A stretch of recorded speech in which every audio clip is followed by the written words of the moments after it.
las respuestas rápidas. Esta crisis, agudizó problemas fundamentales, y cuando hablamos del ODS, estamos hablando de crecimiento sostenible e inclusivo, tiene un impacto importante, y aquí simplemente es para recordar que este objetivo tiene una relación directa con todo el tema de pobreza, el trabajo decente, la reducción de desigualdades. Cuando hablamos del ODS, tenemos que ver ese ejercicio integral de articulación que existe con los demás objetivos de desarrollo sostenible. Y pues aquí quiero traer un elemento que está en el debate, y es el último informe del panel intergubernamental sobre cambio climático, el sexto informe, donde pues obviamente nos plantea un reto muy importante como ciudades, y cómo va a ser también ese ejercicio de articulación con unos objetivos que son estratégicos, como el 6, el de agua limpia y saneamiento, el de energía sostenible, el de producción y consumo responsable, y en la acción climática. Entonces, pues estas políticas son fundamentales que funcionen de esa manera, y esto me lleva a pensar en esa nueva agenda urbana.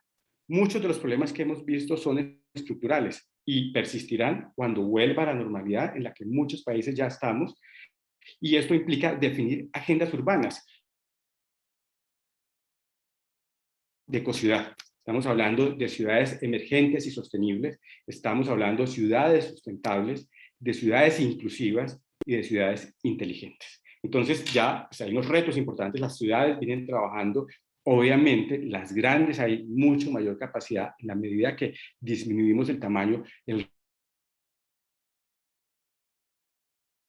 lo regional es fundamental.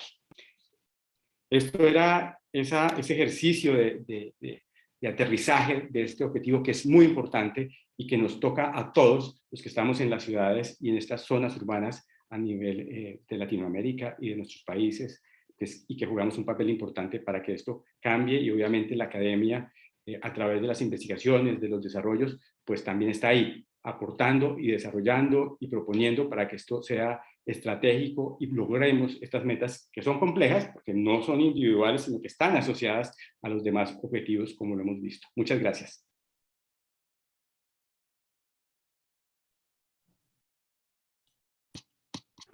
Muchísimas gracias a Javier por esta presentación. Sin duda expone retos importantes que debemos estar analizando a nivel de la región sobre la forma en que debemos restaurar el componente del desarrollo territorial o de la gestión y la planificación urbana en nuestras ciudades, más que todo enfrentándonos a retos en los cuales el escenario es muy incierto a nivel de la nueva normalidad que representa el COVID, a nivel de las nuevas amenazas, si se le pueden llamar así, que pueden derivarse del efecto del cambio climático, y sobre todo a nivel del posible cumplimiento de las metas planteadas o trazadas al 2030, que eso es algo que más adelante también vamos a estar abordando. Muchísimas gracias por la intervención.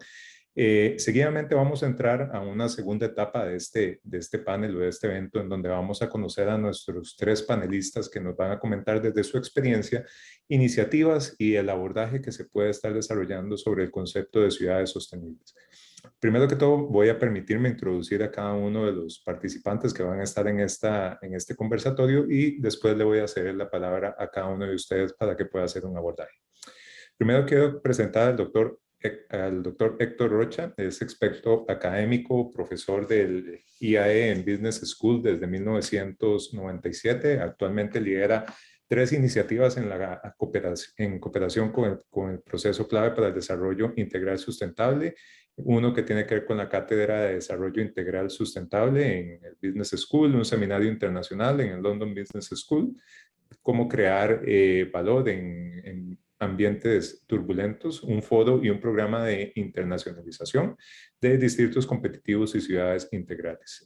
Doctor Rocha, muchísimas gracias por acompañarnos. Seguidamente presentaremos al licenciado Diego Budanello, que es representante de la iniciativa Reciclaje Inclusivo, politólogo recibido de la UCA con más de 20 años de experiencia en comunicación y asuntos públicos, máster en administración, tiene un recorrido profesional con experiencia en el sector público y privado, fue asesor del Congreso Nacional, subsecretario de Prensa del Gobierno Nacional en el periodo 2003-2010, gerente de asuntos públicos en Burson Marteller y gerente de asuntos públicos en IPF.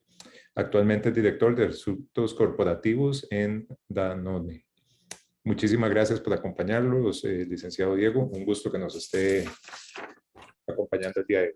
También vamos a presentar a la doctora María Verónica Torres Serino, que es representante de la iniciativa Medidas Tomadas desde un hospital de médico pediatra y toxicología. Es especialista en gestión y dirección de instituciones de salud, jefa de toxicología y de ambiente del Hospital Universitario Austral. Acá tiene a cargo la cátedra de toxicología de la Universidad Austral. También es miembro de la Sociedad Argentina de Pediatría, miembro fundador de la Agenda Global de Hospitales Verdes y Saludables de Salud sin Daño Internacional.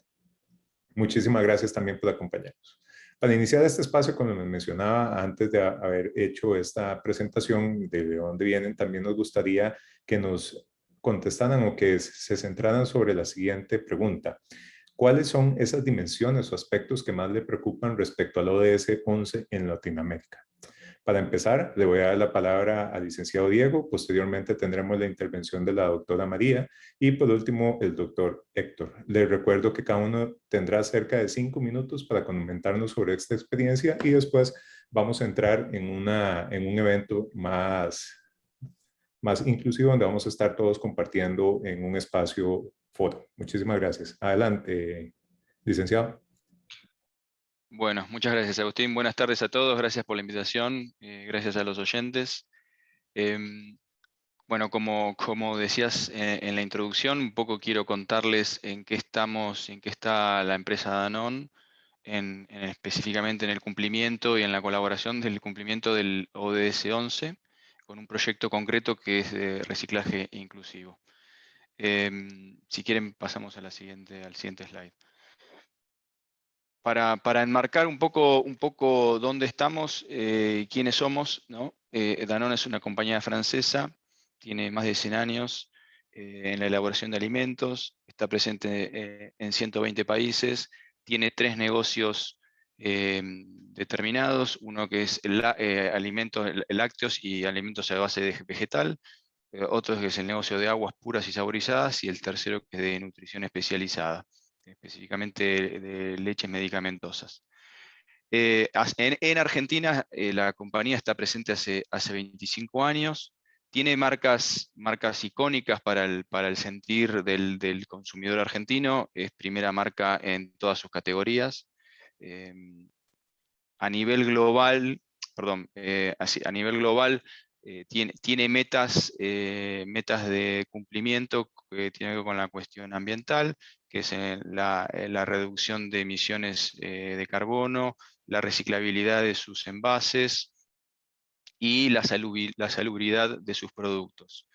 Tiene un doble propósito. Danone es una compañía que ha sido pionera en esta visión social o rol social del sector privado y las compañías en particular, y tiene su doble propósito de brindar alimentación y salud y a la vez cuidando el planeta. Pasemos por favor a la siguiente.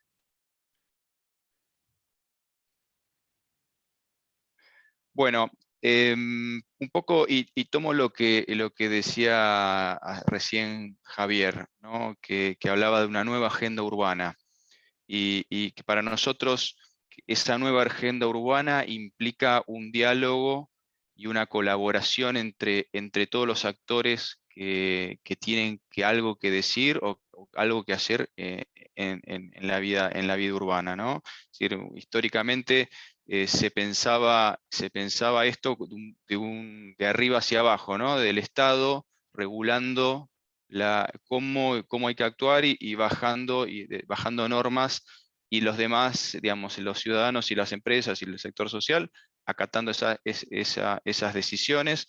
Hoy nos parece que debido a la complejidad de la solución que recién el colega describía, habla de una nueva situación donde hay esa mesa de discusión y por lo tanto de soluciones tiene que ser más amplia, cada uno aportando honestamente y transparentemente soluciones a problemas particulares. Uno de ellos, y para nosotros es muy importante, y en la Argentina se está dando hoy un debate sobre qué hacer y cómo regular la disposición final o el tratamiento de plásticos de un solo uso.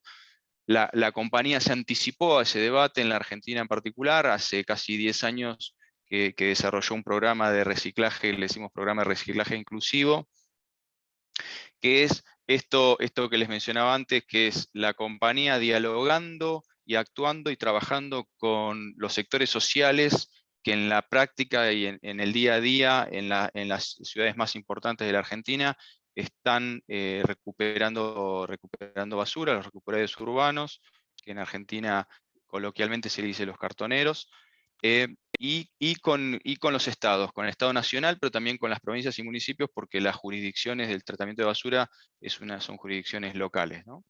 En ese sentido, articulamos este proyecto junto con Fundación Avina y con ONGs del sector para poner en práctica y en movimiento un programa de recupero del plástico y de reciclaje de ese plástico. Hoy anunciamos hace poquito el paso a la tercera etapa del proyecto. Hoy, estamos trabajando con 3.200, queremos pasar a 4.500 recuperados urbanos. Trabajamos con 27 cooperativas para pasar a 40 cooperativas. Estamos en 22 ciudades para pasar a 35. 22 ciudades muy grandes de la Argentina, obviamente Buenos Aires, lo que se llama el conurbano, el cordón industrial, el cordón que rodea la ciudad de Buenos Aires, y en las principales ciudades del interior del país. Estamos recuperando y tratando promedio 2.200 toneladas de material. Queremos pasar a 4.000 toneladas. Todo eso, obviamente, para recuperar este plástico, el PET, y ponerlo en valor luego y contribuir a esto que decimos, ¿no?, de la economía circular, que el producto que la compañía ponga en el mercado tenga presencia de plástico recuperado y tratado. Hoy concretamente lo que la compañía puede exhibir en la Argentina es que su principal producto y su principal marca, que es Aguas Villavicencio, el 50% del material de esa botella que ponemos en el mercado es material reciclado.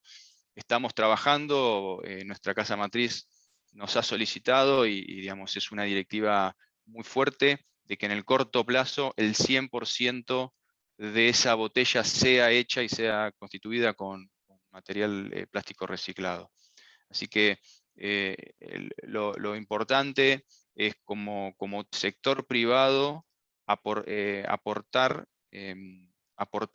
claramente nuestro saber, nuestra historia, para poder llegar a una regulación que creemos que el país necesita, y seguramente la región, y que son regulaciones que vienen para quedarse por muchos años, así que es muy importante trabajar en ese previo diseño, y que los estados escuchen y escuchen al sector privado y a las organizaciones sociales, y participemos en esta mesa amplia. Muchas gracias. Muchísimas gracias, Diego, por la intervención y por contarnos sobre esa experiencia que más adelante vamos a retomar. Quisiera darle la palabra a la doctora María para que nos comente, y también recordarle la pregunta motivadora. Desde su ámbito de acción, ¿cuáles son esas dimensiones o aspectos que más le preocupan respecto al ODS 11 en América Latina? Adelante, doctora. Bueno, muchísimas gracias. Aquí voy a compartir la pantalla. Bien, un momento. Yo pertenezco al Hospital Universitario Austral. Es un hospital que pertenece a un centro académico de salud que está emplazado en la provincia de Buenos Aires, a 50 kilómetros de la capital federal de Argentina, y es un hospital sin fines de lucro. Desde hace más de una década tenemos un programa de protección del medio ambiente que desde sus inicios estuvo contemplado el aspecto de la comunidad, porque el hospital todavía sigue siendo un modelo en general hasta en las comunidades. Esto inició con el reemplazo de sustancias químicas, y empezando por el mercurio, y el reemplazo del mercurio desde el año 2008, y después seguimos con lo que fue el programa de atención de víctimas múltiples para la comunidad. Esto se sustentó en la base de que el hospital donde está ubicado tiene varias rutas nacionales y provinciales, además de estar cercano, muy cercano a uno, pero en realidad cercano a 3 parques industriales y a una planta nuclear. Por otro lado, tuvimos que empezar a ver a medir cuáles eran los impactos de la comunidad y cuáles eran los principales eventos climáticos extremos que podían tocarnos en este caso, y prepararnos para recibir, digamos, a un número importante de víctimas, manteniendo operativo el hospital. A lo largo del tiempo, lo que fuimos haciendo fue, digamos, llevar adelante iniciativas de mitigación, y de mitigación sobre todo de la contaminación del hospital, ya que los hospitales en general ya se sabe que son grandes productores de contaminación en base al consumo de energía y a la envergadura que tienen. Esto lo fuimos llevando a través de diferentes campañas, y fuimos capacitando tanto al personal del hospital, o sea, capacitar, digamos, puertas adentro, al hospital, a la universidad, y lo fuimos llevando la iniciativa a los alumnos. Como ven ahí en algunas fotos, hay algunos encuentros de las distintas materias que se centran sobre todo en las carreras de ciencias biomédicas. Por otro lado, fuimos ejerciendo algunas capacitaciones y llevando algunas iniciativas hacia la comunidad del hospital, y después fuimos llevando adelante, digamos, mediciones para ir un poco más allá. Medimos la huella de carbono desde el año 2016, lo cual nos dio la posibilidad de dirigir las campañas. Hasta ese momento teníamos muchas campañas que se centraban en sustancias químicas, residuos, manejo de la energía y lo que era la atención de catástrofes, pero después pudimos darle un poquito más de dirección en base a lo que podíamos medir. En el 2018 nos unimos al proyecto SHIP, que es el de compras sostenibles del sector salud, que es una iniciativa del Programa de Naciones Unidas para el Desarrollo en conjunto con Salud Signa Internacional. Y este programa contempla las compras sostenibles como el eje rector de todo lo que es, digamos, la contaminación en las instituciones de salud, ya que el mejor residuo es el que no se genera, y esto parte desde las compras. Sabemos que las compras son el 70% digamos, de lo que es la contaminación de los hospitales, entonces nos centramos, digamos, como eje rector en esto, manteniendo algunas otras iniciativas como la minimización del uso de gases anestésicos como productores de gases de efecto invernadero, seguir con el reemplazo de sustancias químicas y manejarnos con los residuos, la minimización de residuos a partir de los plásticos de un solo uso. Y desde el año 2021, este año, nos sumamos a lo que es la Carrera al Cero, que es una iniciativa de Naciones Unidas, con lo cual nos comprometimos a disminuir al 50% nuestras emisiones de gases de efecto invernadero para el año 2050.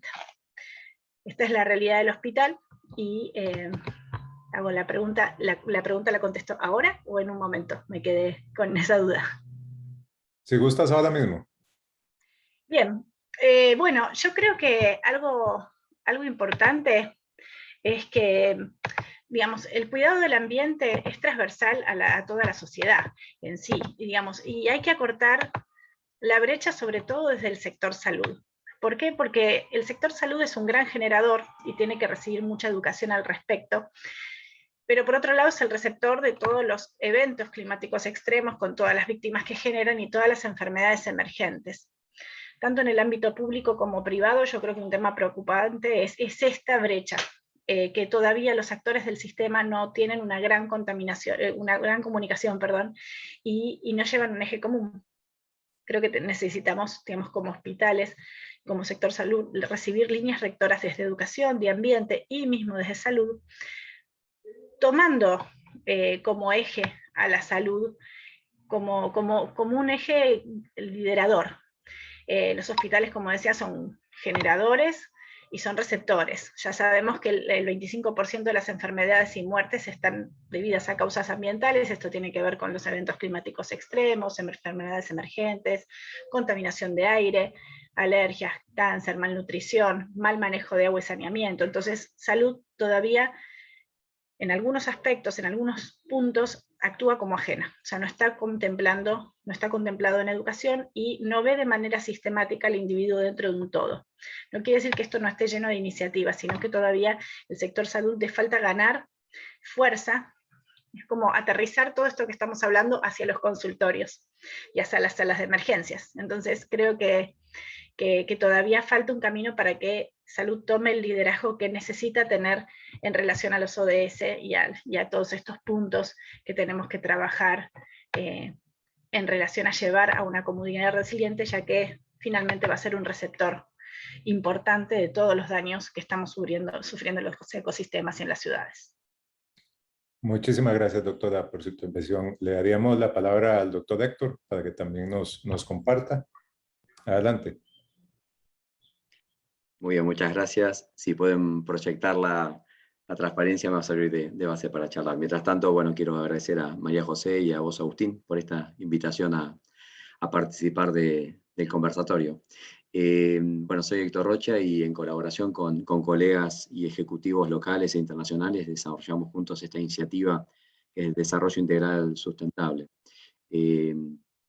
Esta iniciativa, bueno, más que nada lo que quiero es como un paraguas de otras iniciativas. Acá en la transparencia lo que pueden ver son básicamente dos. Una es la alianza que tenemos con el IESE, Business School, en donde estamos desarrollando este programa de ciudades integradas y distritos competitivos. O sea, la parte económica la vemos más que nada con una visión de ecosistema, no desde el punto de vista de solamente una empresa. Ahí me siento muy identificado con todo lo que decía Diego, ¿no? Con el ejemplo de reciclado y la importancia de articular y la cooperación pública-privada, ¿no? Eso es fundamental, porque los desafíos nos superan y no los podemos abarcar solos. Así que esta subiniciativa dentro de lo que es la cátedra contribuye a ese objetivo. Y después, bueno, también un abordaje integral, que lo mencionaba muy bien Javier, que no podemos agarrar los distintos indicadores. Mostraste, Javier, muchos indicadores, como que nos dispersamos. Necesitamos tener un abordaje integral y la ciudad es un ámbito, y las comunidades es un ámbito adecuado para eso. La otra iniciativa es también un seminario conjunto con la London Business School. Tengan en cuenta que tanto el IESE como la London están 1 o 2 en el ranking mundial de escuelas de negocio. Y es importante que desde Latinoamérica tengamos este tipo de alianzas, porque es la mirada desde afuera. Cómo nos ven desde afuera, y sobre todo las riquezas y el potencial que tenemos en las ciudades y en los ecosistemas. En el caso particular de Argentina, todo el tema de vaca muerta, la soja, el 50% se exporta, el 50% de exportaciones mundiales son de Argentina. Y después también, bueno, todos los temas de tecnología y, bueno, ¿por qué no el vino, ¿no? El tema del Malbec. Y bueno, en el caso de esta cátedra, ahí pasamos, yo voy a pasar ahora a la pregunta, a la respuesta, con un abordaje desde tres dimensiones. Si pasamos a la otra transparencia, me focalizaría ahí. Sí, la próxima slide, si puede ser. Ahí está, perfecto. Entonces, desde la cátedra generamos ese ámbito de encuentro. Queremos que, gracias también, bueno, María, por tu excelente presentación, y me ahorraste una transparencia, ¿no? Puedo mostrarte la foto del hospital, y atrás justo está uno de los 4 edificios del IAE, donde generamos estos ámbitos de encuentro que nos ayudan a pensar en lo que dice esta transparencia. Si nos ponemos a pensar en el caso de Latinoamérica, es la región con mayor concentración de población urbana, un 80%, y la región más inequitativa del mundo, un Gini del 0,47. Tengan en cuenta el Gini 0 a 1, cuando más cerca a 0, más inequitativa es una sociedad. Y esto es de la década del 90, no es un tema post-COVID, es un tema que viene de larga data. En vez de presentar todos los indicadores en las dimensiones típicas, que son la económica, la social, la ambiental, la humana, para mí los 3 desafíos clave pasan por la categoría de personas, procesos y propósitos. En el caso de personas, y ahí estoy en línea con lo que decía María, ese abordaje integral desde la persona en su integralidad, ¿no? Entonces, ahí hay indicadores como el tema del trabajo, el trabajo informal y golondrina. El 50% de los puestos de trabajo son informales en Latinoamérica. Bueno, la última región, evaluación de alumnos, ahí estamos en el tema de educación, estamos mal, también un indicador que preocupa. Y el 95% de los casos se han dado en ciudades, ¿no? Y 1 billón de personas viven en asentamientos informales. Hay una pregunta puente para las otras 2 preguntas que hagan, es ¿cómo aseguro puestos de trabajo que consideren la persona, la familia y la sinergia entre trabajo, hábitat, salud y educación? El segundo punto clave son los procesos. Ahí Javier mencionó mucho la importancia de la planificación, y Diego el tema de la cooperación pública-privada. Hay una escasa capacidad de planificación y de colaboración. María también lo mencionaba, ¿no? La falta de articulación entre los sectores. Después tenemos un tema que es la restricción temporal a periodos políticos. Cada 4 años tenemos elecciones en general, y espacial, que se limita a límites geográficos, administrativos y no socioeconómicos. Acá el tema es cómo creamos ámbitos de participación de los decisores relevantes, más allá de los límites políticos, administrativos y los periodos electorales. El tercero y último es en términos de propósito, personas, procesos. El tercer ámbito es el propósito. En términos económicos, el 60% del GDP se genera en ciudades, pero como dijimos, la inequidad, y el 37% de la clase media tenemos solamente, ¿no? El motor de desarrollo de la clase media, tenemos ese problema, es fruto de esa inequidad, ¿no? Que polariza, ¿no? Y después, bueno, ya lo han dicho, pero simplemente menciono, el 3% del territorio ocupan las ciudades, pero genera el 75% de las emisiones. Ahí el gran desafío es cómo pasamos de una visión economicista y secuencial, el famoso efecto derrame, a una visión de desarrollo integral, central a la persona y holística. Así que bueno, eso sería mi respuesta a la primera pregunta. Muchas gracias.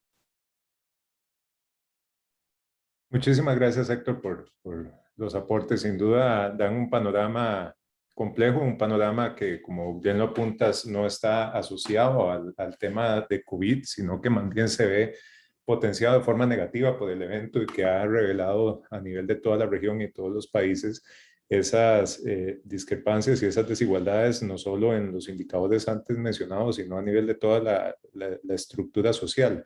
Las ciudades se han visto afectadas y golpeadas en temas de reinventarse, de cómo realmente generar esos espacios públicos, esos espacios de encuentro que ahora sean seguros, bajo ese concepto, digamos, de evitar la propagación de un virus en el cual se concentra o se potencia cuando nos reunimos como seres humanos o como especie a compartir, ¿verdad? Entonces, qué difícil hacer una planificación en donde ahora se tome en cuenta eso. Muchísimas gracias a todos. Ahora vamos a seguir a un espacio en donde vamos a poder compartir por cerca de 30 minutos con todos los participantes. Vamos a sumar a esta conversación al máster Javier, por si se nos puede integrar con la cámara para abrir el espacio. Y vamos a comenzar ya sobre algunos de los temas que ustedes han apuntado a nivel de espacios o de temas estructurales o temas de proceso. Para esto, vamos a dividir como en dos grandes bloques esta sección. Obviamente cada uno de ustedes ya ha presentado las iniciativas en función desde las alianzas público-privadas o desde la gestión, inclusive desde el sistema de salud, cómo se debería contextualizar o reinventarse el tema de la seguridad social, o por ejemplo el tema de cómo deberían ser las ciudades más sanas para evitar que las personas eventualmente puedan seguir ingresando a los sistemas. Pero sin duda seguimos con barrios marginales, seguimos con una poca planificación en algunos de los territorios, no tal vez en las grandes cabeceras. Hay ejemplos palpables de cómo se puede hacer gestión del espacio territorial y cómo se pueden desarrollar intervenciones que realmente ayuden y apunten a la consecución de las metas. Sin duda, el horizonte al 2030 va a ser un reto importante en este periodo, más que todo para poder tratar de obtener esas 7 metas que hacían mención al inicio, y en específico a la que hacía mención Diego, de la meta 11A y la meta 11B, sobre el apoyo de vínculos económicos y sociales y sobre la articulación de la empresa con el gobierno. Entonces, para empezar, quisiera preguntarles a cada uno de ustedes y que por favor puedan elaborar en cerca de 2 minutos, 2-3 minutos, una propuesta sobre algunas de estas preguntas. Javier, empezando por usted, tal vez hay algo que se nos esté faltando, que se nos esté quedando para poder sumar a las metas de este Objetivo de Desarrollo Sostenible, teniendo en cuenta el panorama que estamos atravesando y teniendo también presente que estamos a 9 años del 2030. Agustín, gracias. Ya un poco más lenta la intervención. 10 minutos era poco para todo ese panorama complejo. Y pensaría que estaría concentrado en 3 elementos. Uno, la articulación de los instrumentos de planificación, que está planteado, pero es importante porque cada vez hay más elementos, cambio climático, economía circular, etcétera. Creo que ese ejercicio de planeación requiere una armonización para que sea mucho más fácil de implementar en los territorios y obviamente no solo quedarnos en la planificación, sino pasar a la acción, que esto permita también generar los cambios que se requieren a nivel urbano, pero con esa visión de territorio, de región, que es muy importante para que funcione adecuadamente. Yo creo que ese es un elemento que es importante. El segundo tiene que ver con la pobreza y la seguridad de las ciudades. Y aquí viene la articulación con el objetivo, con el ODS 16, porque todo este elemento de pobreza está impactando de manera directa en nuestras ciudades y ello implica que hay que pensar en ese ejercicio de armonización y articulación de todos estos elementos. Y bajaría uno un poco más sencillo y que tiene que ver con considerar que es importante el tema de accesibilidad de las personas con capacidades o con limitaciones a todo lo relacionado con la ciudad y la comunidad. Esos elementos harían mucho más eficiente, mucho más sostenible nuestras ciudades, sin pensar y sin dejar de resaltar que, pues obviamente este es un objetivo que tiene muchos elementos que considero que hay una buena estructuración, pero que puede mejorarse o complementarse para poder tener unos mejores resultados a nivel territorial. Muchísimas gracias, Javier. Y es que sin duda, cuando uno revisa el alcance del ODS 11 y como lo apuntaste bien en tu presentación, hay sinergias y dependencias con otros objetivos. Y el cumplimiento podría estar condicionado a la consecución de algunos objetivos en específicos para poder lograr ese desarrollo. Eso sin tomar en cuenta la diferencia o el concepto de cómo uno va a poder desarrollar ciudades urbanas o ciudades rurales. Y bajo ese concepto, cómo trascender hacia ese nuevo concepto de ser algo sostenible, inclusivo y seguro, ¿verdad? Que son los 3 puntos que estabas mencionando. Héctor, quería tal vez que pudiéramos elaborar algo sobre cuáles son las claves para poder impulsar un desarrollo integral y equilibrado en las ciudades y comunidades sostenibles bajo estos conceptos que estamos conversando. Adelante. Bien. Bien, muchas gracias. Voy a seguir el mismo esquema de personas, proceso, propósito, porque en la primera transparencia, y sigo la línea de Javier, ¿no? Es como que no daba para todo. Y la metodología que usamos, que es desde el desafío, tener claro el desafío y de ahí pasar a la transformación.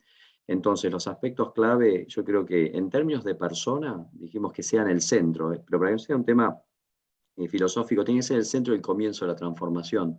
Entonces, ¿cómo se logra esto? Empezando por el trabajo. Claramente tenemos que atacar ese tema de la informalidad y el desempleo. La pobreza se ataca con el trabajo, no solamente porque hace a la dignidad de la persona cuando trabaja, sino que desde un punto de vista económico de desarrollo integral, ese proceso que después deriva en tener un buen hábitat.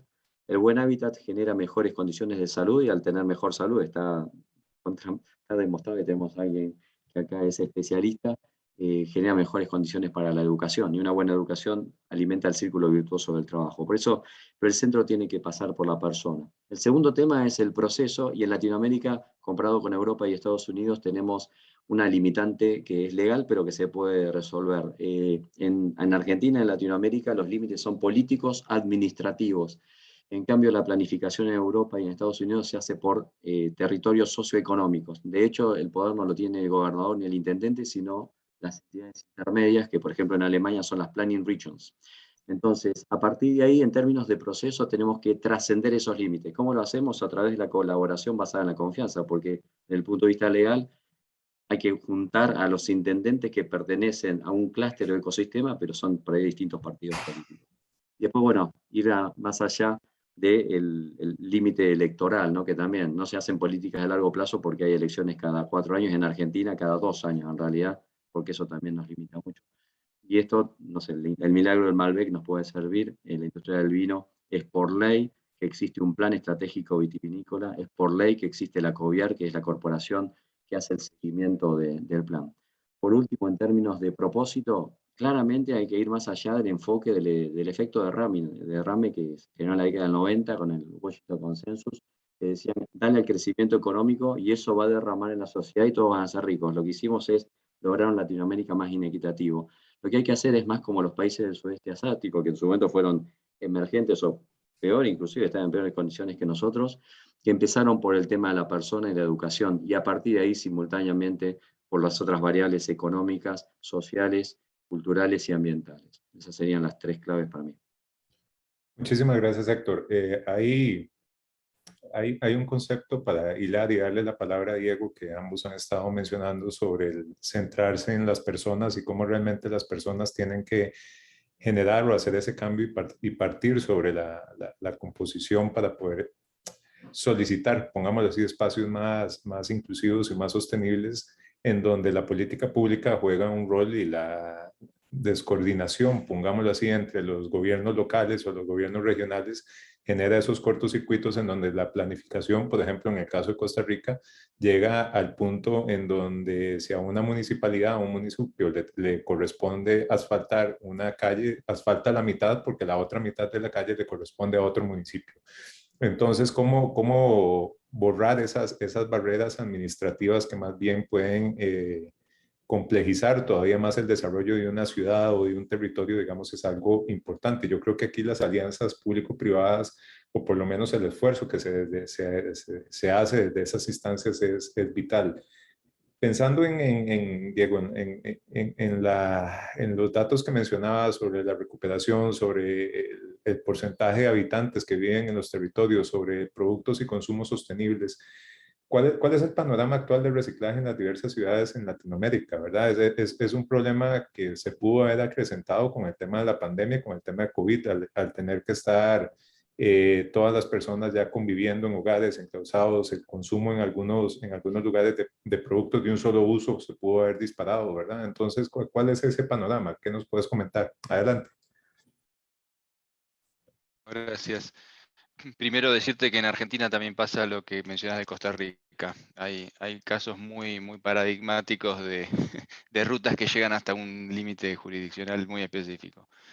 A ver, tomo varias cosas de los colegas, ¿no? Es decir, Argentina y creo que América Latina, ¿no? Tienen una situación muy particular que en algún punto a veces nos desconecta de la agenda medioambiental de los países desarrollados. Para nosotros, y digamos, y traduciendo la política global de la compañía a la realidad local de la Argentina, para nosotros el rol principal de estos proyectos tiene que ver con la inclusión social. Para que estos impactos que tienen que ver con el medio ambiente sean sostenibles, tienen que, como decía Héctor, tienen que estar basados en las personas. Y hoy en nuestros países las personas están pasando por situaciones muy complejas y las compañías, que es de donde yo hablo, tenemos que participar del debate y de las soluciones tratando de centrarnos en este concepto de inclusión social. También creo que, como decía antes, creo que cuanto más desde arriba la solución caiga sobre las personas, se van a interiorizar menos de la decisión. Creo que acá hay que co-crear soluciones. Creo que la gente está ávida de participar. Creo que el rol de los consumidores es muy importante. Creo que el consumidor tiene que ser el primer reciclador, la primera barrera en contra del desperdicio. Y nosotros también hablamos de desperdicio de alimentos, ¿no? En contra del desperdicio, si quieren, ¿no? El mal uso del plástico, el desperdicio de alimentos. Reitero, para ser dueños y hacerlos sensibles a las soluciones.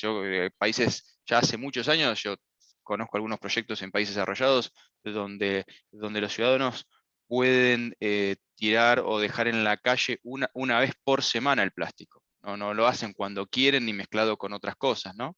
Entonces, creo que lo que mencionaban recién, creo que nosotros tenemos que trabajar para que lograr incentivos positivos, incentivos de colaboración, donde todos sintamos que sentándonos a la mesa ganamos. Que hoy, digamos, en sociedades tan también agrietadas o polarizadas es complejo, ¿no?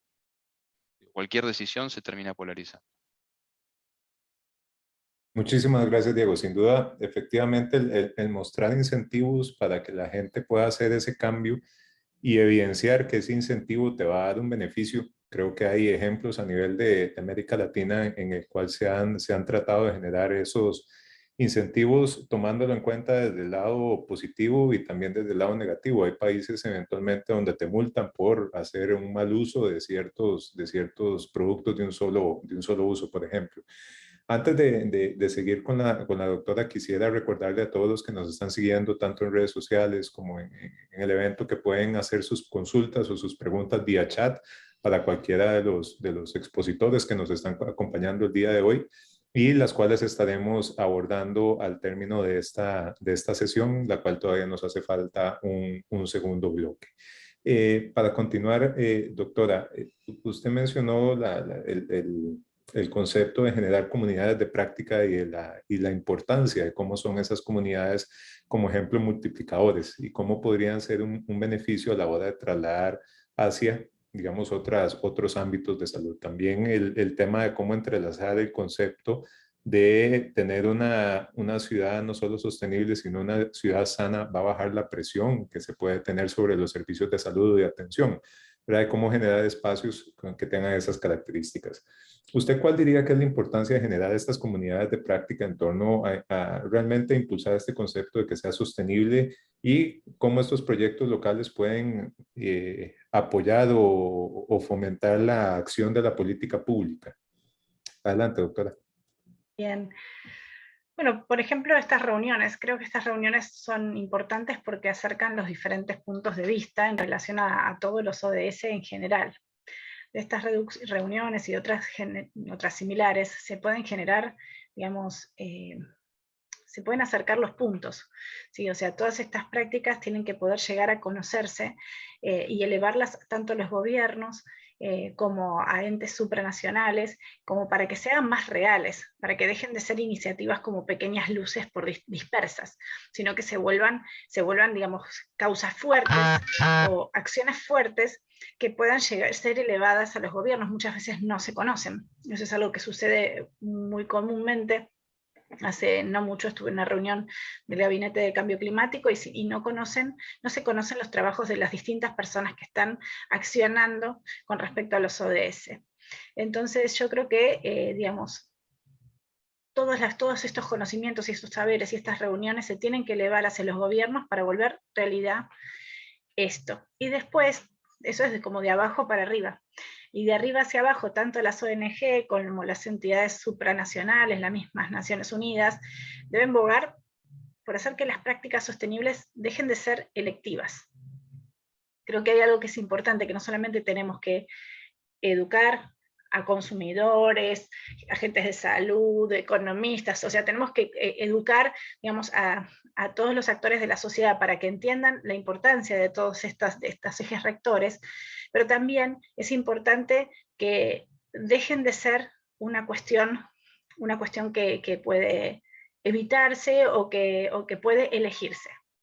Creo que eso le va a dar más alcance a lo largo del tiempo y va a volver a las estrategias mucho más mejorables.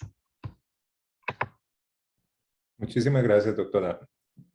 Sin duda ponen retos interesantes y aspectos que necesitamos o podríamos profundizar en discusiones muchísimo más largas y complejas. Lastimosamente tenemos que apegarnos a un tiempo establecido, así que vamos a seguir con el siguiente bloque.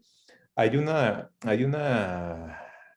antecedente que me gustaría citar previo a hacer esta segunda ronda de intervenciones de cada uno de ustedes, en donde la misma organización digamos, de Naciones Unidas decía que cerca del 90% de los habitantes de las ciudades respiran aire que no cumplía las normas de seguridad establecidas por la Organización Mundial de la Salud. Esto desde el 2016. Lo que provocó cerca de 4.2 millones de muertes debido a la contaminación atmosférica. Más de la mitad de la población urbana mundial estuvo expuesta a niveles de contaminación de aire al menos 2,5 veces más alto que el estándar de seguridad. Haciendo una reflexión previo a darle las consultas, nosotros en Costa Rica tenemos una concentración de los hospitales o de las áreas, digamos, de salud en donde se puede caracterizar que es el casco urbano. Las ciudades o los hospitales están insertos dentro de las áreas de mayor tránsito del corazón de Costa Rica, de San José principalmente. Entonces uno sí puede entender los procesos de falta de planificación y de articulación en su momento, donde se desarrollaron sistemas de salud que después fueron encapsulados por el crecimiento de las zonas urbanas. Dicho esto, quisiera consultarle a don Javier si existen modelos de ciudades sostenibles en América Latina que sean esas aspiraciones a las cuales uno podría llegar. ¿Cómo sería y cómo se pueden impulsar, por ejemplo, instancias de colaboración para que otras ciudades sigan esos ejemplos de buena planificación? En el caso de Costa Rica, antes de cederle la palabra, el Estado de la Nación, que es un ente el cual reúne a todas las universidades públicas del país, hizo un estudio hace varios años en donde indicaba que las nuevas ciudades seguían los mismos defectos que las ciudades principales de San José o las cabeceras de cada uno de los países. ¿Cómo evitar realmente eso? ¿Cuáles son esas aspiraciones, esas modelos a seguir, por ejemplo, en América Latina? Adelante, Javier. Javier, estás muteado. Ok, gracias. Agustín, muchas gracias. Cuando uno mira nuestras ciudades, pues algo que las caracteriza y es esa desigualdad que existe, que es muy compleja de abordar y que obviamente, pues cuando nos comparamos con otros países, somos o tenemos un reto muy importante como ciudades. Sí, respecto a la pregunta, si hay un modelo, yo creo que hay experiencias importantes que se han venido generando y uno podría pensar en Curitiba, que es una ciudad que ha sido modelo sostenible en la articulación de todos los componentes del desarrollo urbano sostenible, pensando en el transporte, en la integración de todo el espacio y de todo el tema ambiental para que esto funcione, cómo se mira también a los ciudadanos para que gocen de un mejor nivel de calidad de vida y obviamente cómo reduzco ese elemento que tú planteabas de la contaminación. Entonces, pero esto no se logra de la noche a la mañana, esto es un proceso que viene y que es importante pues que haya esa continuidad, que es algo que nos falla mucho en nuestras ciudades en América Latina.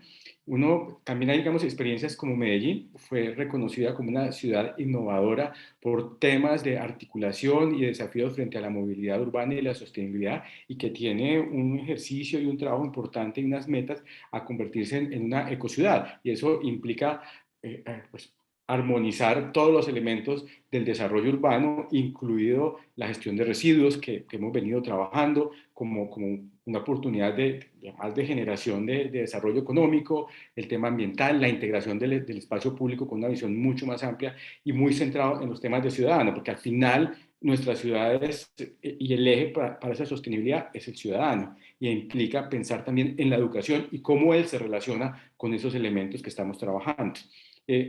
Uno puede también incorporar a Santiago como un elemento importante en el consumo de energías renovables, de espacios verdes. Entonces, hay elementos que se vienen desarrollando por parte de las ciudades y que uno siempre lo mira como en las más importantes, pero yo creo que también hay unas experiencias en nuestras ciudades pequeñas e intermedias, y yo pondría un caso de Cajicá, que es un municipio de unos 60.000 habitantes, que trabajando en un ejercicio de separación y de reciclaje inclusivo y de manejo de orgánicos, y obviamente pues esto tiene un compromiso importante en el corto, mediano y largo plazo. ¿Cómo se podría compartir? Digamos, hay unos espacios, la banca multilateral, los espacios académicos como esto, y generar dentro de las mismas ciudades hay iniciativas se ha convertido en un elemento muy articulador de todos estos procesos, y yo creo que esas dinámicas se están dando, pero no centradas, y ahí sería como una observación, no solo en Santiago, en Buenos Aires, o en Bogotá o en Lima, sino que tenemos que pensar en ese universo también de municipios medianos y pequeños que requieren ese impulso para que pueda generarse el cambio.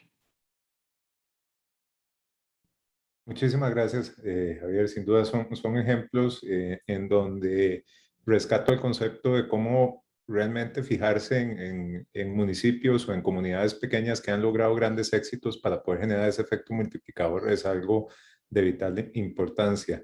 Héctor, en tu intervención y en varios momentos hemos seguido conversando de que América Latina es la más inequitativa y va a seguir tal vez siendo lastimosamente la más inequitativa en los próximos años. Ha aumentado esto con la crisis del COVID-19. Pero desde tu punto de vista y basado inclusive en los ejemplos que estaba mencionando Javier y en las comunidades, ¿cuáles acciones son las que se podrían priorizar o son las más urgentes que se pueden desarrollar en América Latina teniendo este contexto o este panorama complejo? Adelante. Gracias, Agustín. Bueno, siguiendo con el hilo anterior, desafíos, temas críticos y después ahora acciones concretas, creo que el primer eje tiene que ser el trabajo. Yéndolo a la tecnología, el tema de industria 4.0, o sea, es un fenómeno que está con nosotros, y la tecnología básicamente al desarrollo social, y después el otro tema es uniendo el trabajo a la articulación público-privada para el desarrollo ambiental. En el caso de la tecnología de hoy, por ejemplo, hay que focalizarse en los asentamientos urbanos. Existen iniciativas en Latinoamérica donde se está dando a los jóvenes de las villas o asentamientos informales capacitación para que en 4 meses puedan salir como programadores y se inserten en grandes empresas. O sea, hay una gran demanda a las empresas tecnológicas, bancos, etcétera, de chicos que programen, y justamente atacando ese eje hay varios ejemplos donde sacamos a chicos de la pobreza, les damos un trabajo y a partir de ahí se genera todo el círculo virtuoso. En el caso de la articulación público-privada, bueno, los ejemplos que dio Diego me parece que alcanzan, así que no tengo más ejemplos para dar ahí. Ese es el primer eje, el trabajo, acción clave y 2 ejemplos concretos. El segundo es la familia. Estamos hablando de ciudades y comunidades sostenibles. Y la célula básica de la comunidad es la familia. Contiene un esquema más aristotélico, si quieren. Todo empezaba la persona, la familia, la comunidad, y ahí viene la polis. Entonces tenemos que hacer acciones de fortalecimiento familiar. Ahí Javier mencionó el caso de Medellín. Se empieza por dar microcréditos a la persona, después a la familia, y después ahí eso desarrolla la comunidad. Si perdemos la familia de vista, tenemos un problema grande. Y el tercero es generar estos ámbitos de encuentro entre los actores clave para lograr un desarrollo descentralizado. No podemos esperar que las cosas vengan de arriba hacia abajo. Lo que tenemos que hacer es entre la confianza que se genera entre actores clave. Una vez que se identifican los desafíos, empezar a articular entre nosotros y empezar a trabajar, y que esto sea como una mancha de aceite que vaya derramando y contagiando al resto. Muchísimas gracias. Recordarles a los que nos están siguiendo en redes sociales y en este espacio que tenemos disponible el chat y los canales en redes sociales para que ustedes nos puedan hacer llegar sus consultas, comentarios, inquietudes para cada uno de los ponentes que nos están acompañando esta tarde y poder compartirlo en el siguiente bloque que vamos a estar ingresando próximamente.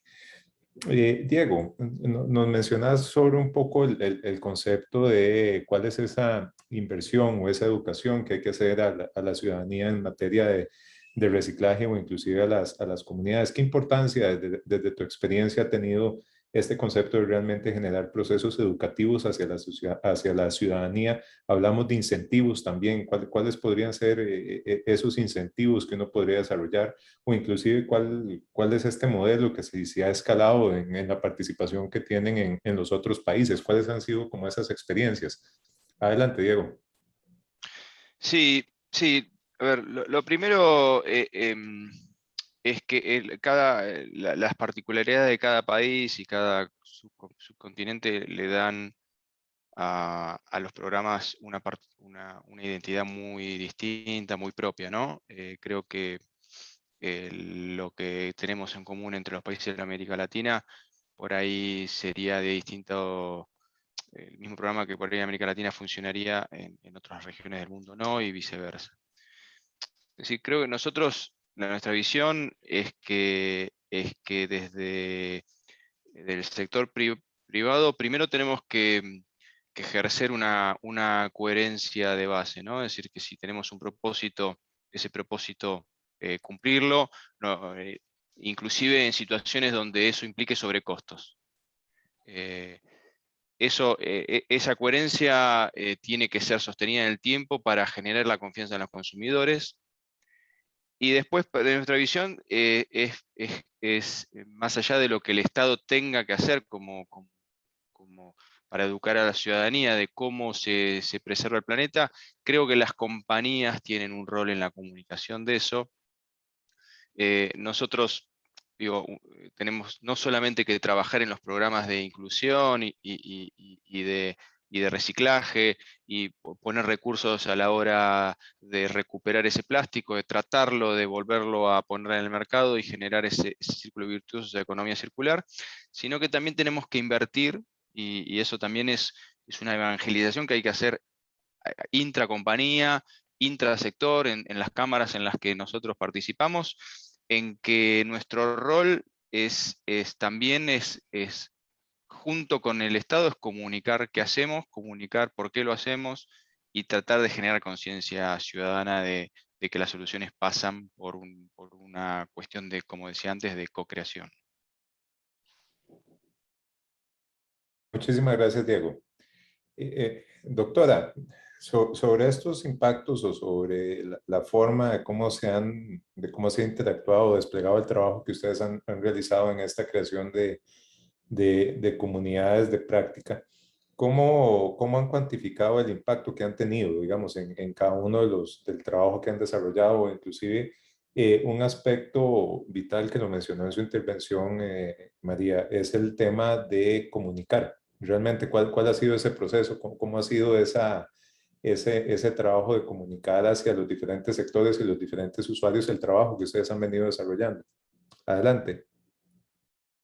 No, comunicar no es el fuerte de los médicos, así que ha sido un trabajo dificultoso en general.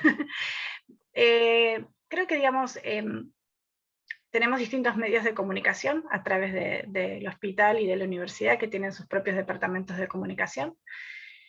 Y esto se mide con el cambio cultural, digamos. Ya la gente no se sorprende, la gente conoce las prácticas del hospital, conoce que el hospital tiene iniciativas ambientales, aunque no las conozco a todos. Acá hablo desde los usuarios, digamos, de los visitas, asistentes, los pacientes. Conocen las prácticas ambientales, entonces ya nos sorprende que un estudio se envíe de manera digital, o no se le entregue en papel salvo alguna expresa necesidad, o que no se entreguen vasos desechables en las cafeterías, que no se utilice mercurio. De hecho, los pacientes lo ven como un bien y lo visualizan y, digamos, reclaman si ven algún desvío que alguna vez ha sucedido. En general hay una buena acogida de la comunidad con respecto a esto. Desde el personal cambió mucho la visión. De a poco fueron sumándose personas interesadas, tanto entre el personal como en los alumnos, acercando propuestas, tratando de disminuir un residuo plástico o viendo cómo hacer para no generar papel. En alguna época teníamos mucho más papel en el hospital y ahora tenemos mucho menos. Cambios en los criterios de compra, ya no se sorprende que el peso de un residuo sea tenido en cuenta o alguno de sus componentes a la hora de la compra institucional. O sea, todo esto fueron cambios. Los criterios, digamos, todos los criterios y todos los logros y los distintos hitos del programa de ambiente del hospital están en la página, tanto en lo que es la intranet como en la página para la comunidad, y de hecho hay links a las páginas como la Agenda Global de Hospitales Verdes y Saludables. O sea, hay un micrositio que está destinado a esto, y tiene 2 o 3 lugares donde la gente accede a estas iniciativas. Por otro lado, tenemos las pantallas internas de capacitación, que están destinadas algunas a los usuarios, pero sobre todo al personal del hospital, tanto en el edificio central como en los periféricos, y se fue incorporando las currículas, sobre todo en las carreras de biomédicas, digamos, de la Facultad de Ciencias Biomédicas, pero se empezaron a poner estos temas y se empezó a incluir en los alumnos en algunas de estas decisiones y en algunas de estas iniciativas.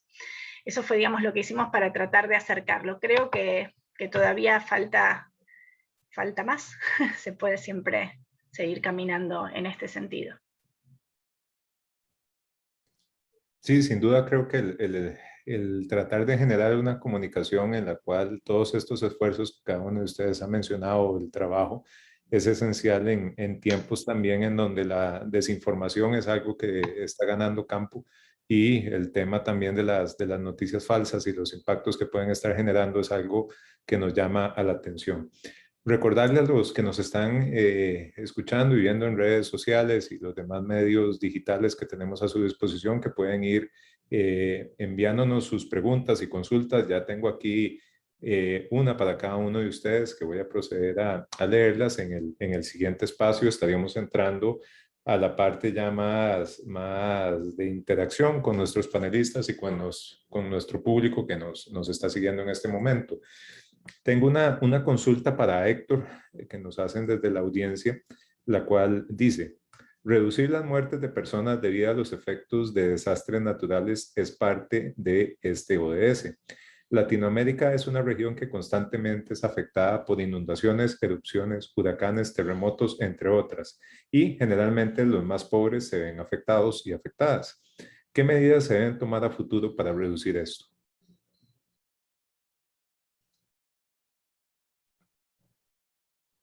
Bueno, ante los hechos que vienen de la naturaleza, eso no los vamos a poder modificar, menos en Latinoamérica.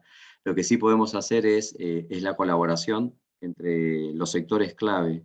Una vez que se identifica el desafío, tomar la emergencia de quiénes son los actores clave y a partir de ahí reunirlos para actuar. Doy el ejemplo, agarro el tema de inundaciones porque también tenemos poco tiempo, pero en Argentina tuvimos un gran problema con la cuenca del Salado. Tenemos una ciudad donde está la Basílica de Luján, que subió el agua a 10 metros y la gente andaba en bote adelante, ¿no? Hay unas fotos impactantes. También pasó en la ciudad de La Plata, donde yo nací. Doy dos ejemplos desde lo que hicimos en el IAE, como para poder propagarlo a nivel nacional. En el caso de La Plata, lo que hicimos, llamar a los actores clave, los convocamos en el IAE y ver qué medidas se podían hacer. Cáritas, desde el gobierno y desde las empresas. Y ahí, bueno, se motorizaron algunas actividades. En el caso de Luján, se invitó a actores ambientales, empresarios y a políticos, y después fuimos a Holanda, que tuvieron un problema. Bueno, Holanda saben que está bajo el nivel del mar.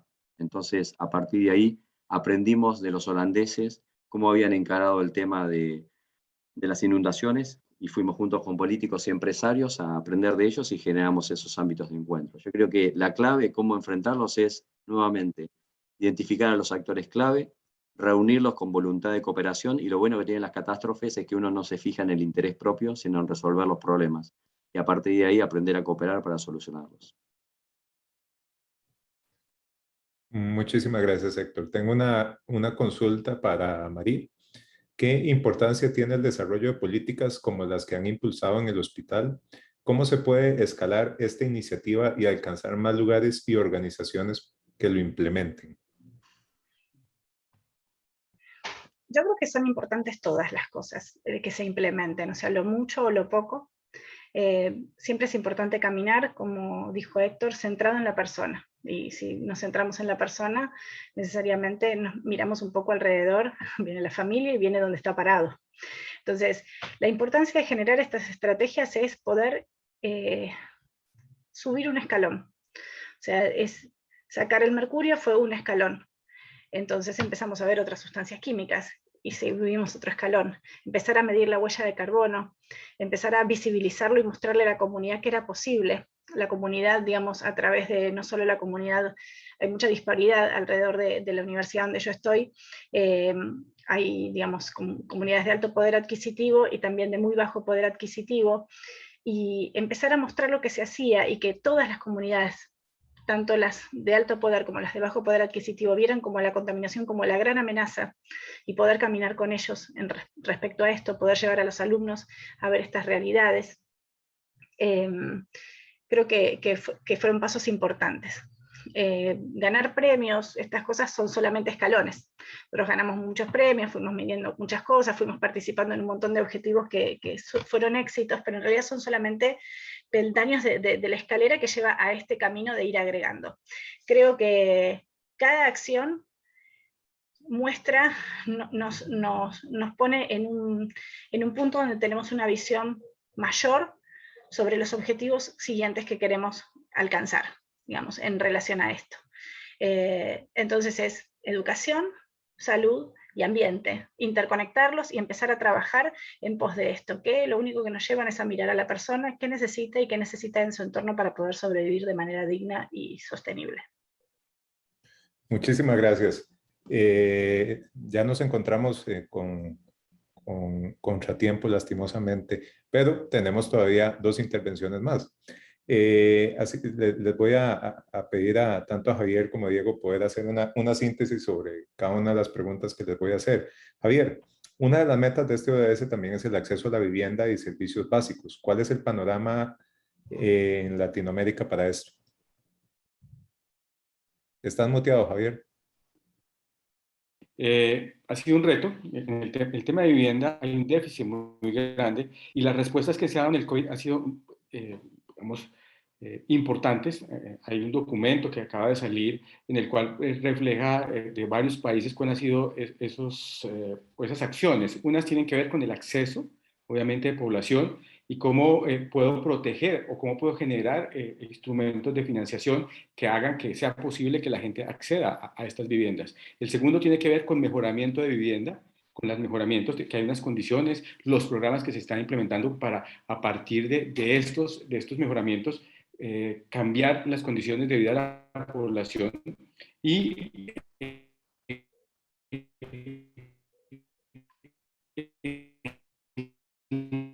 Javier, te estamos perdiendo lo último, ¿no? Ok, creo que hay un problema de conexión. Sí, tal vez si nos ayudas con la cámara, la puedes apagar, creo que mejoraría un poco la conexión. No sé si me estás oyendo. Sí, ya un Cultural poco y que mejor, sí, requiere, ya. okay, y que requiere medidas de largo plazo y políticas nacionales que se puedan aterrizar en el territorio. Uno, de acceso a vivienda, de generar las condiciones económicas para poder subsidiar a la población más pobre que pueda, de acuerdo a sus condiciones, poder mejorar y poder tener una vivienda. Un segundo, el que ya la tiene, pero no está en las condiciones adecuadas, el déficit cualitativo que hay que trabajar. Y un tercero, en la población, que fue una medida que se tomó en muchos lugares frente a la persona que paga unos cánones de arriendo. Ahí hubo una tarea también de congelarlos, de poder lo menos posible a estas poblaciones. Entonces, ese es un reto que tenemos como países. Colombia, y ahí hay un elemento importante de cómo este sector impulsó, siguió durante la pandemia a partir de esas políticas nacionales con unas asignaciones de presupuesto y cómo se ha convertido en un motor de desarrollo para sacar adelante la economía por el papel que juega pues, este sector de manera integral. Muchísimas gracias, Javier, por la intervención. Diego, la consulta que nos llega es si crees que la gestión de desechos debería ser una política pública y no bajo la responsabilidad de cada municipio u organización privada. Bueno, tamaña pregunta. Habría que inclusive pensar en reformas mucho más estructurales. En la Argentina son funciones que detentan los municipios. Y me parece, nosotros creemos que cuanto más cercano está la toma de decisiones del problema, es más adecuado. No creemos que haya que centralizar esto en estados nacionales más arriba. Sí creo que tiene que haber una coherencia y una coordinación federal. En países como la Argentina, donde las autonomías provinciales son muy fuertes, eso implica un desafío, pero creo que hay que enfrentarlo. Creo que la legislación argentina o lo que se viene en ese sentido. Y para nosotros es fundamental, cuando hablamos de responsabilidad extendida del productor, que eso implique una silla en el organismo que se defina para administrar los recursos y para generar, digamos, para administrar los recursos que tienen que ver con los basurales, ¿no? Y con el tratamiento de la basura. Creo que el sector privado no tiene que ser solamente una fuente de financiación de esos fondos y de esas estructuras, sino también tener una silla con representatividad y que pueda participar del debate y enriquecerlo. Muchísimas gracias, Diego. Lastimosamente nos come el tiempo, pero en esta última pregunta quisiera que cada uno de ustedes nos contestara con una frase, realmente algo corto para proceder al cierre. ¿Cómo podemos lograr impulsar una colaboración constante entre los distintos actores del ecosistema que se están trabajando en el ODS y así lograr las metas que nos proponemos con este objetivo de desarrollo sostenible? Una frase, Javier. ¿Estás muteado, Javier? Conectividad, articulación, pública, privada y de comunidad. Muchísimas gracias. María. Bueno, es difícil. Lo de la conectividad me gustó, y articulación también. Creo que tenemos que, digamos, hacer que esto se vuelva una estrategia conjunta desde todos, y cambiar la respuesta que estamos dando a la situación, o sea, empezar a responder de manera diferente. O sea, es como que hay que cambiar el sistema en sí mismo, y empezar a responder de manera diferente a lo que la veníamos respondiendo. Muchísimas gracias. Diego. Bueno, tomo lo que recién decía María. Creo que cambiar a positivo la discusión, creo que, y que todos los sectores, y yo hablo por el sector privado, tengan un aporte honesto a la discusión. Muchísimas gracias. Héctor. Ser conscientes de que los desafíos son más grandes de lo que puede hacer cada sector. Esa es la base de la articulación o la cooperación público-privada, y que el propósito esté centrado en resolver los temas más críticos de las personas, las familias y de ahí las comunidades. Muchísimas gracias. Como les indiqué, lastimosamente el tiempo nos come. Estamos justos, creo, pasaditos unos minutos. Agradecerles a todos, a Héctor, Diego, María, Javier, María José también, a todos los que nos están acompañando en redes sociales y en los diferentes canales de comunicación que hemos diseñado para estos eventos. Para la Universidad de Costa Rica ha sido un gusto y un honor poder acompañarlos en esta mesa, en este conversatorio el día de hoy. Y muchísimas gracias. Que pasen muy buena tarde. Nos veremos en próximos eventos.